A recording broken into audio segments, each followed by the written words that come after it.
Student, आज हम लोग अल्टरनेटिंग करंट का लेक्चर सेकंड पढ़ाने जा रहे हैं। जैसे हमने आप लोग को बताए थे फर्स्ट लेक्चर में, याद होगा आप लोग को कि IRMS के विषय में हमने सिंपली बोले थे कि RMS निकालना होता है तो पिक वैल्यू में किससे डिवाइड कर देते हैं, √2 से। तो देखिए इस पे क्वेश्चन कैसे पूछा जाता है। तो find the peak current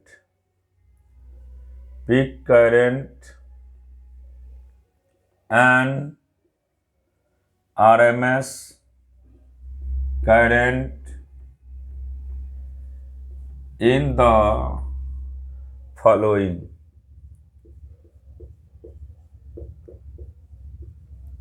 देखिए बाबू, पहला दिया है मेरे पास IT का वैल्यू 7 sin ओमेगा टी। तो साइन या कॉस के जो गुणक में होते हैं उसी को हम पिक करंट कहते हैं। तो यहाँ पे आई पिक की बात करिएगा तो आई पिक हो जाएगा 7 एम्पियर, और IRMS की बात करिएगा तो IRMS का वैल्यू होगा 7/√2। फिर इसी तरीक़ा से दूसरा देखिए, अगर IT की बात करते हैं बाबू, देखिए 10 + 4 cos ओमेगा टी। तो सिंपली याद रखिएगा आई पिक का सीधा वैल्यू होगा 4 एम्पियर, और IRMS की बात करते हैं तो 4/√2 हो जाएगा। इसको करेंगे तो 2√2 एम्पियर हो जाएगा। फिर तीसरा देखिए, IT का वैल्यू मान लीजिए -20 + 10 sin ओमेगा टी है। तो साइन या कॉस के जो गुणक में होते हैं उसी को पिक कहते हैं। तो आई पिक का सीधा वैल्यू होगा इसमें 10 एम्पियर, और IRMS की बात करते हैं इसका वैल्यू 10/√2 यानी 5√2 एम्पियर। लास्ट क्वेश्चन देखिए, इसमें मान लीजिए IT का वैल्यू मेरे पास दे दिया जाए 4 sin omega T + 3 cos omega t. तो जैसे आप लोग को हमने SHM में पढ़ाए थे, जब साइन या कॉस दोनों ट्रिगोनोमेट्रिकल फंक्शन दिया रहता है तो इस तरह के क्वेश्चन को सॉल्व करने का तरीका है कि जो साइन के गुणक में है या कॉस के गुणक में है उसको स्क्वायर करके रूट में डाल दीजिएगा। तो यहाँ से याद रखिएगा बाबू, आई पिक की बात करेंगे तो सीधा होगा 4 का स्क्वायर + 3 का स्क्वायर, और ये निकल जाएगा 5 एम्पियर। फिर IRMS की बात करते हैं तो सीधा हो जाएगा 5/√2 एम्पियर। तो इस तरह का जब भी क्वेश्चन देगा तो आप सिंपल वे में यही तरीका अपनाइएगा कि पिक जो होते हैं वह या तो साइन के गुणक वाले होते हैं या तो कॉस के गुणक वाले। अगर पिक पता चल जाए तो RMS निकालना आसान होता है। पिक में कितना से डिवाइड कर देते हैं बाबू, √2 से, तो वही क्या देता है, IRMS। अब देखिए इसके बाद नेक्स्ट,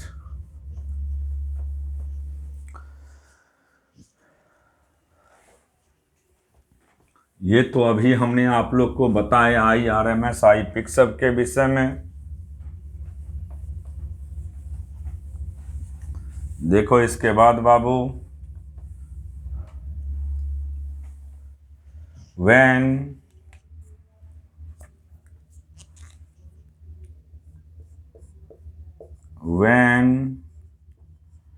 pure resistance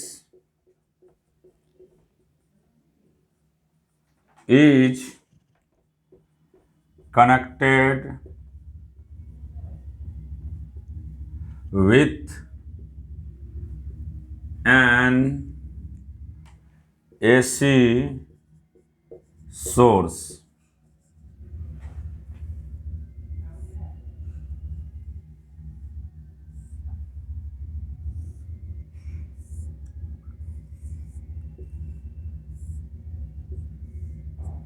देखो बाबू ये वी टी है, v naught sine omega T,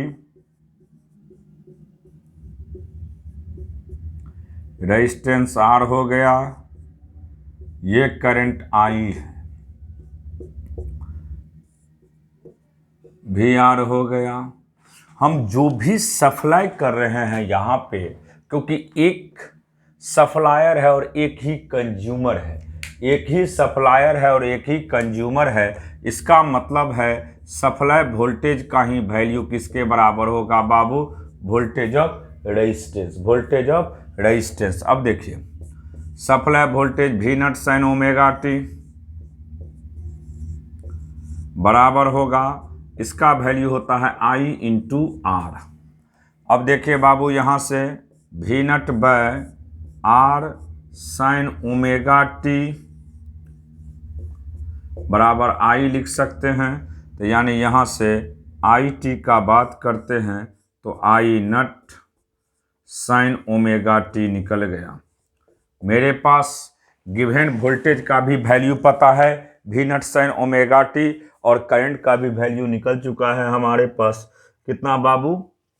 आई नॉट साइन ओमेगा टी। तो देखिए सबसे पहले गिवन है आपके पास वी टी का value v naught sine omega t. तो देखिए इसको कहते हैं phase across the voltage, phase across the voltage. अब फेज अक्रॉस द वोल्टेज की बात करते हैं तो इसका वैल्यू क्या होगा बाबू? ओमेगा टी, क्योंकि जो या तो साइन के गुणक में होते हैं या कॉस के गुणक में होते हैं वही उसका फेज कहलाता है। फिर हमारे पास आई टी का वैल्यू निकल चुका है क्योंकि ये टाइम पे डिपेंडेंट है, I naught sine omega t. यहाँ पे भी लिख सकते हैं phase across the current, phase across the current बराबर बाबू ओमेगा टी। अब delta phi phase difference, phase difference का वैल्यू होता है फाई भी minus phi I. Omega t में से ओमेगा टी को घटा देंगे तो यहाँ से डेल्टा फाई का वैल्यू हो गया 0। इसका मतलब ये हुआ कि दोनों हमेशा क्या रहेगा? सेम फेज में। हेंस तो अभी फिलहाल इतना याद रखिएगा कि जब प्योर रेजिस्टेंस सर्किट है, जब प्योर रेजिस्टेंस सर्किट है तो करंट और वोल्टेज के बीच में कोई भी फेज डिफरेंस नहीं हो रहा है। प्योर रेजिस्टेंस सर्किट के केस में करंट और वोल्टेज के बीच में कोई भी फेज डिफरेंस नहीं हो रहा है, क्योंकि हमारे पास गिवन है वी टी का value v naught sine omega t, और एक ही सप्लायर है और एक ही कंज्यूमर है, तो जो भी सप्लाई करेंगे वह रेजिस्टेंस को मिलेगा। फिर हमने फार्मूला लिख करके इसको इक्वेट किए और फेज एंगल निकाल लिए। यहाँ से हम लोग बोल सकते हैं जब डेल्टा फाई का वैल्यू आपके पास 0 है बाबू, डेल्टा फाई का वैल्यू क्या है? 0। इसका मतलब है कि करंट और वोल्टेज के बीच में कोई भी फेज डिफरेंस नहीं है, वह हमेशा ऑलवेज क्या है? सेम फेज में। यहाँ पे लिख भी देते हैं डेल्टा फाई बराबर 0। Hence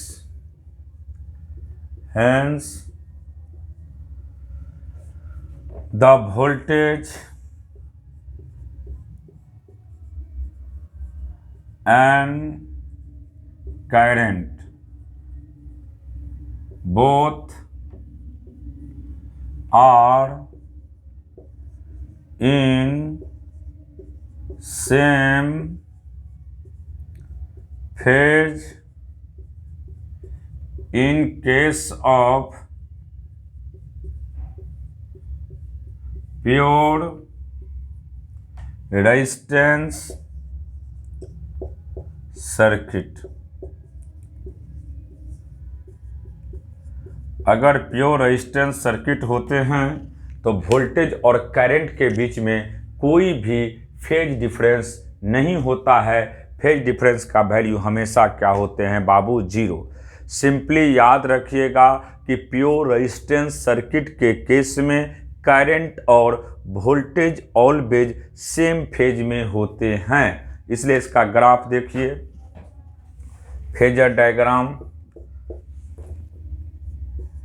phasor diagram.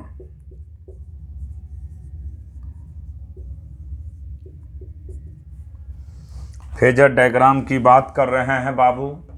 देखिए यहां से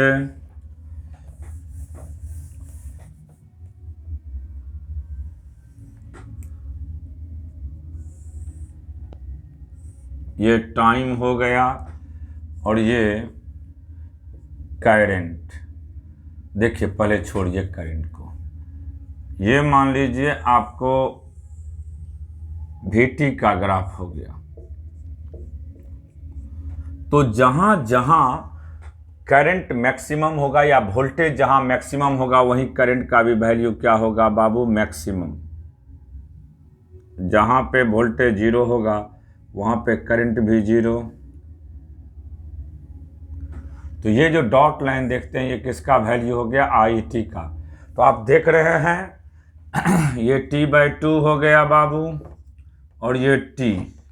इसका मतलब जहां जहां वोल्टेज मैक्सिमम है वहां करंट भी मैक्सिमम होगा, जहां पे वोल्टेज मिनिमम है वहां करंट भी मिनिमम होगा। और अगर इसका फेजर डायग्राम और इस तरीका से भी खींच सकते हो, देखिए ये वोल्टेज हो गया। तो वोल्टेज एंड करंट ऑलवेज क्या होते हैं, सेम फेज में। इसलिए जिस एक्सिस पे वोल्टेज होते हैं उसी एक्सिस पे क्या होता है बाबू, करंट।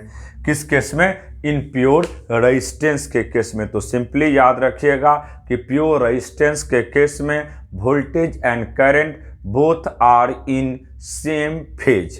प्योर रेजिस्टेंस के केस में करंट और वोल्टेज हमेशा क्या होता है बाबू, सेम फेज में होता है। प्योर रेजिस्टेंस सर्किट के केस में रट जाइएगा, current and voltage both are in same phase. अब देखिए इसके बाद नेक्स्ट पॉइंट हम बात करेंगे, when pure capacitor is connected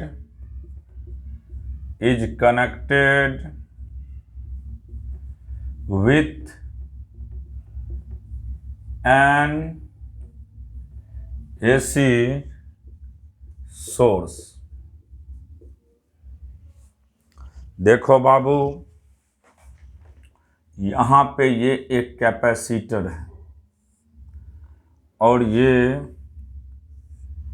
supply voltage है।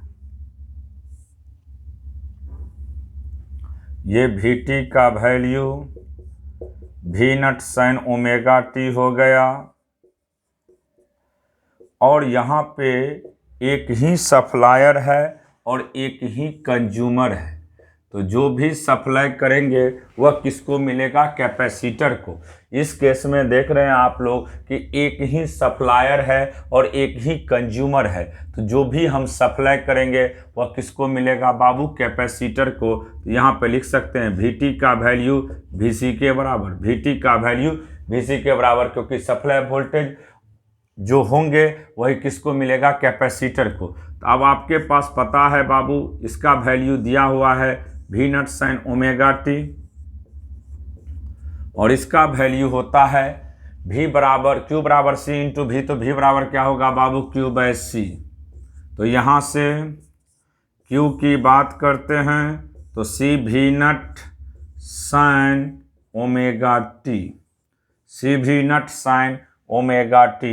ये किसका वैल्यू हो गया, चार्ज का। हमें वोल्टेज पता है तो हमें करंट चाहिए, तो करंट कैसे निकलता है पता होगा सभी को। I बराबर होता है dQ/dt। I बराबर क्या होगा बाबू, dQ/dt। IT भी बोल सकते हो। तो यहाँ से dQ का वैल्यू पुट कर दो तो C V0 sin omega T upon D T. अब देखिए यहाँ से सी भी नट को बाहर कर दो, D sine omega T upon D T. आपको पता है बाबू, साइन का डिफरेंशिएशन हमेशा होता है cos omega t into omega.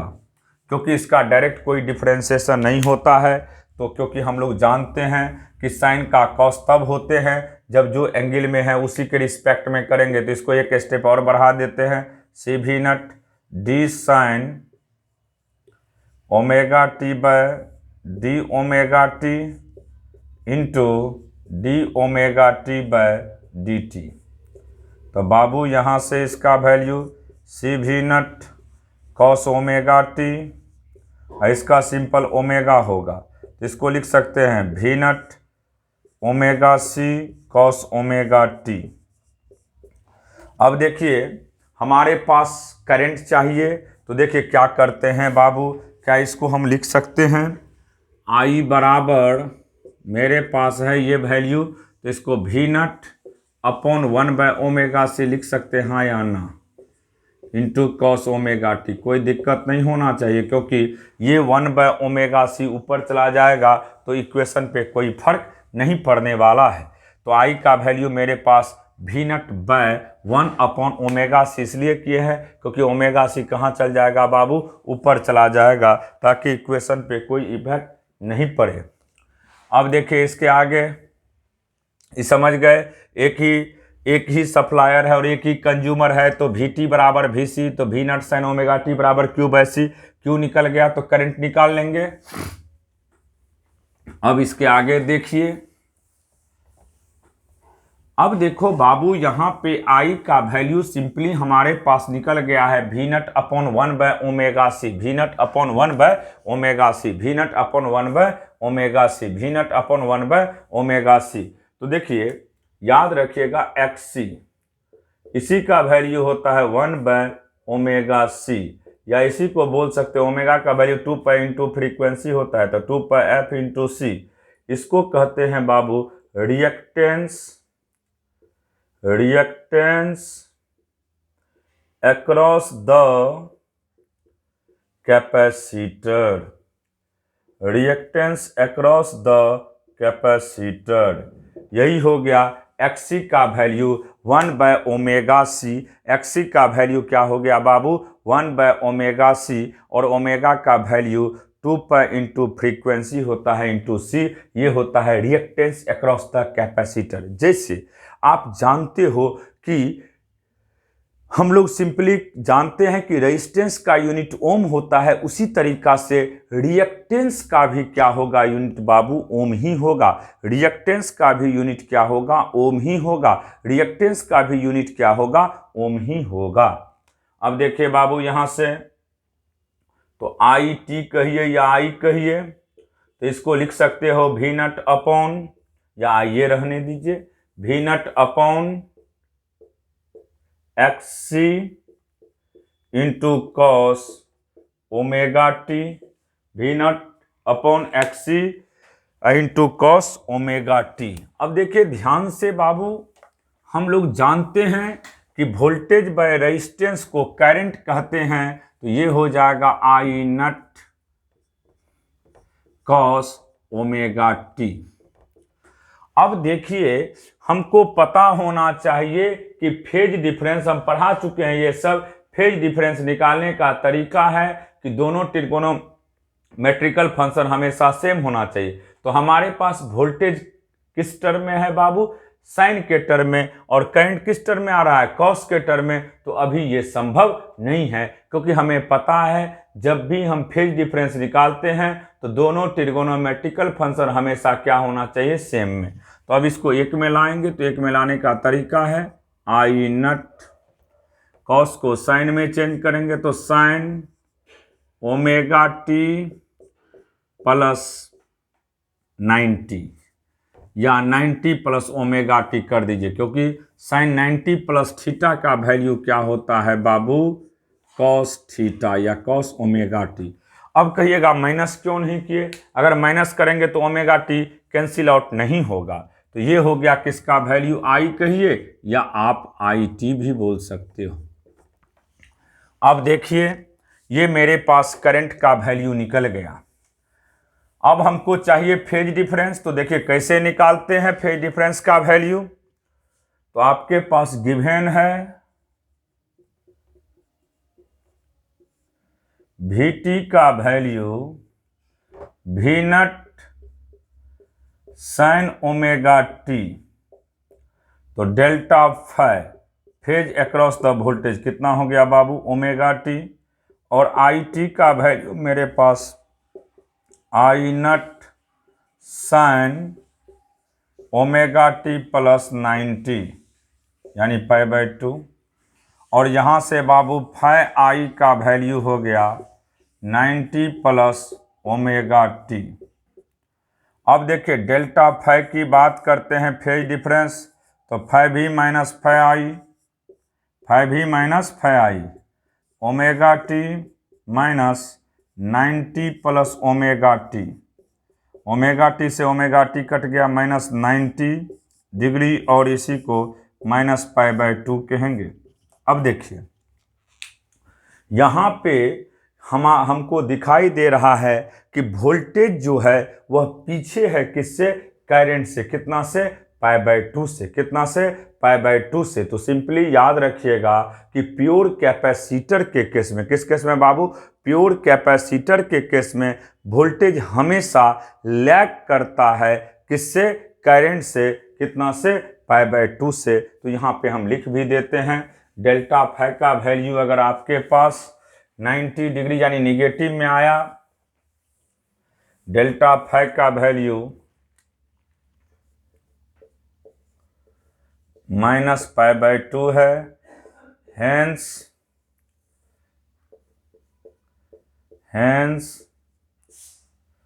in case of pure capacitor,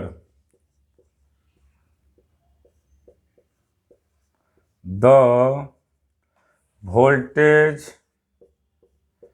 is lagging with current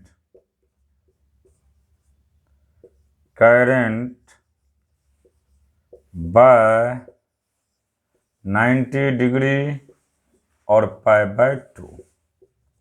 तो क्लियर हो गया।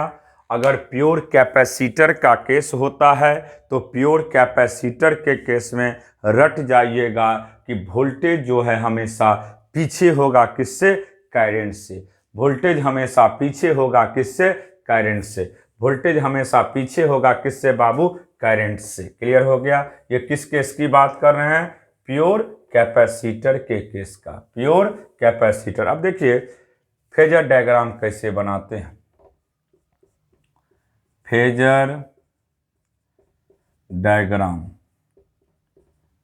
तो देखो बाबू सबसे पहले वोल्टेज तो पता रहता है हमको,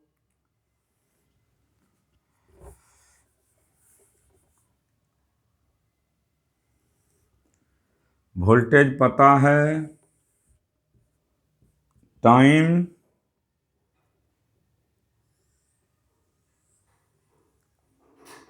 ये वोल्टेज हो गया आपका Vt।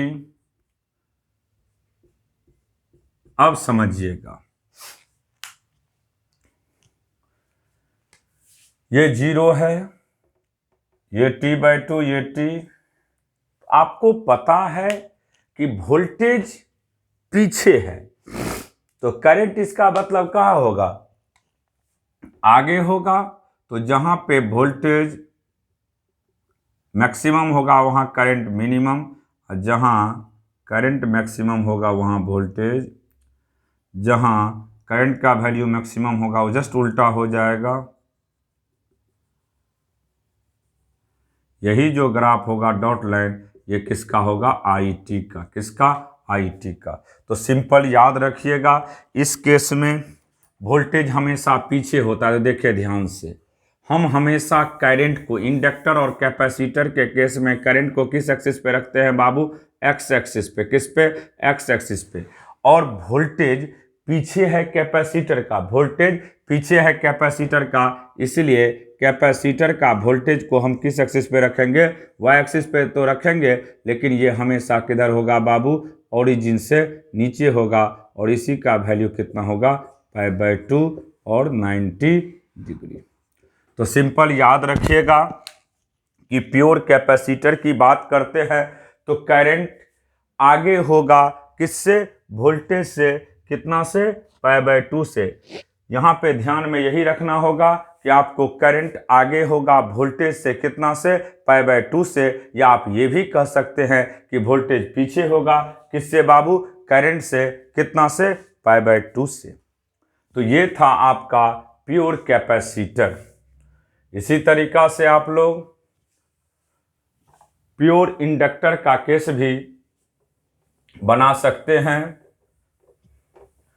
अब देखिए हम बात करते हैं प्योर इंडक्टर की।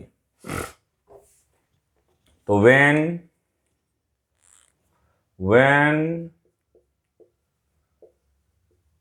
Pure inductor is connected with an AC source।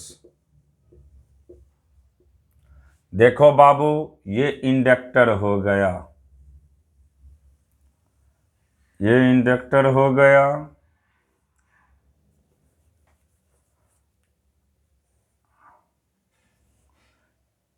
ये सप्लाई वोल्टेज हो गया,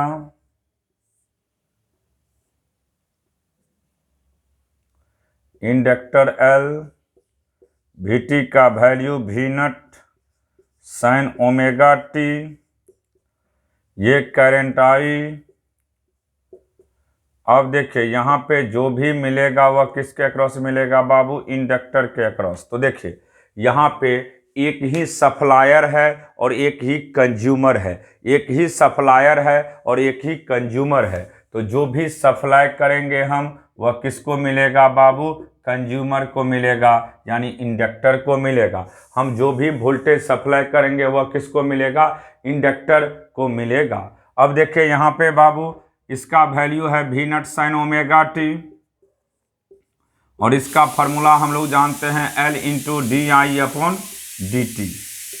अब यहाँ से इसको लिखेंगे तो V0/L sin omega t dt बराबर di, क्योंकि हमें पता है बाबू VL का वैल्यू L इंटू di/dt होता है, VL का वैल्यू L इंटू di/dt होता है।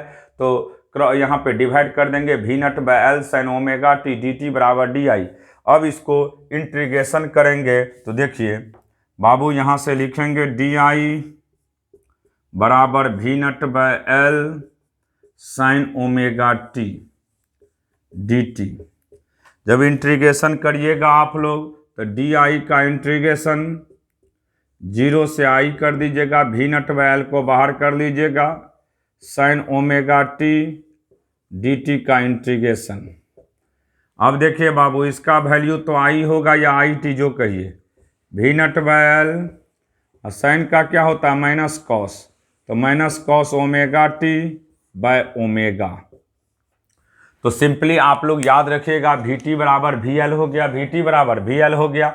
Vt का value V0 sin omega t और VL का वैल्यू L इंटू di/dt होता है। फिर क्रॉस मल्टीप्लिकेशन करके हम करंट का वैल्यू निकाल लेंगे। तो यहाँ से मेरे पास करंट का वैल्यू किस केस में बाबू, इंडक्टर के केस में आएगा। ध्यान से समझिएगा। यहाँ से अगर हम बात करते हैं करंट का वैल्यू तो I बराबर होगा माइनस V0/ओमेगा L into cos omega t। देखिए करंट आपके पास प्लस में है और यहाँ पे भी लिख सकते हो बाबू XL का वैल्यू इंडक्टर के अक्रॉस रिएक्टेंस, इसका वैल्यू ओमेगा इंटू L होता है, यानी 2 फ्रीक्वेंसी इंटू L। इसको कहते हैं रिएक्टेंस अक्रॉस द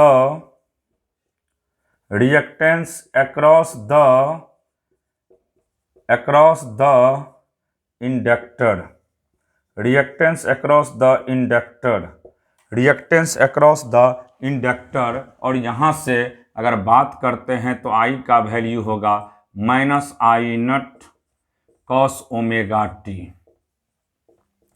तो देखो बाबू, करंट हमारे पास माइनस के टर्म में आया और हमें माइनस में नहीं चाहिए था, तो माइनस को प्लस में कन्वर्ट करने के लिए इसको ऐसे लिखना होगा, sign omega t minus pi by to, sign omega t minus pi by to.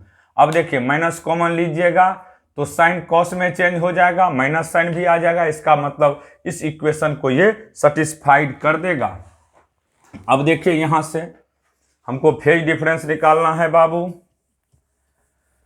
तो देखिए फेज डिफरेंस कैसे निकालते हैं। सबसे पहला हमारे पास गिवन है Vt का value V0 sine omega t. तो यहां से बाबू phase angle across the voltage omega t हो गया और आई टी का वैल्यू हो गया मेरे पास I0 sine omega t minus pi by two. बाबू तो यहाँ से फेज हो गया करंट का कितना, omega t minus pi by two. अब हम बात करेंगे डेल्टा फाई का फेज डिफरेंस। तो डेल्टा फाई का वैल्यू होगा फाई भी माइनस फाई आई। तो यहाँ से omega t minus pi by two minus minus plus हो जाएगा। तो डेल्टा फाई का वैल्यू हो गया पाई बाई टू और 90 डिग्री। इसका मतलब ये हुआ कि प्योर इंडक्टर के केस में वोल्टेज लीड करेगा। In case of inductor voltage lead या leading with current by pi by two और 90 डिग्री। वोल्टेज लीड करेगा करंट से कितना से बाबू, पाई बाई टू और 90 डिग्री, पाई बाई टू और 90 डिग्री, पाई बाई टू और 90 डिग्री। तरीका यही है निकालने का कि जब तक दोनों ट्रिगोनोमेट्रिकल फंक्शन एक में नहीं आ जाए, या तो दोनों साइन में ना आ जाए या तो दोनों कॉस में ना आ जाए, तब तक ये संभव नहीं है। फेजर डायग्राम सिंपल याद रखिएगा। हम करंट को हमेशा किस एक्सिस पे लेते हैं बाबू, एक्स एक्सिस पे, और वोल्टेज आगे है, इसका मतलब वह ओरिजिन से ऊपर चला जाएगा। तो देखिए ध्यान से, ये हो जाएगा आई टी का वैल्यू और ये हो जाएगा वी एल का वैल्यू। तो देख रहे हैं वोल्टेज और करंट के बीच का फेज एंगल कितना डिग्री है बाबू, 90 डिग्री और पाई बाई टू। तो ये याद रखिएगा। ये किस केस की बात कर रहे थे, प्योर इंडक्टर। तो प्योर इंडक्टर के केस में करंट और वोल्टेज के बीच का फेज एंगल हमेशा कितना होता है, 90 डिग्री। इसका मतलब है वोल्टेज हमेशा लीड करता है करंट से, कितना से बाबू, पाई बाई टू से। तो आप लोग को आज हमने 3 केस पढ़ाए मेन, प्योर रेजिस्टेंस का केस, प्योर कैपेसिटेंस का केस और प्योर इंडक्टेंस का केस। इस तीनों केस को पढ़ने के बाद अगले दिन यानी कल आप लोग को इसके आगे कंटिन्यूस पढ़ाया जाएगा। आज तक यही क्लास को हम ड्रॉप कर रहे हैं, आप लोग यहाँ तक पढ़ करके अच्छा से आइए।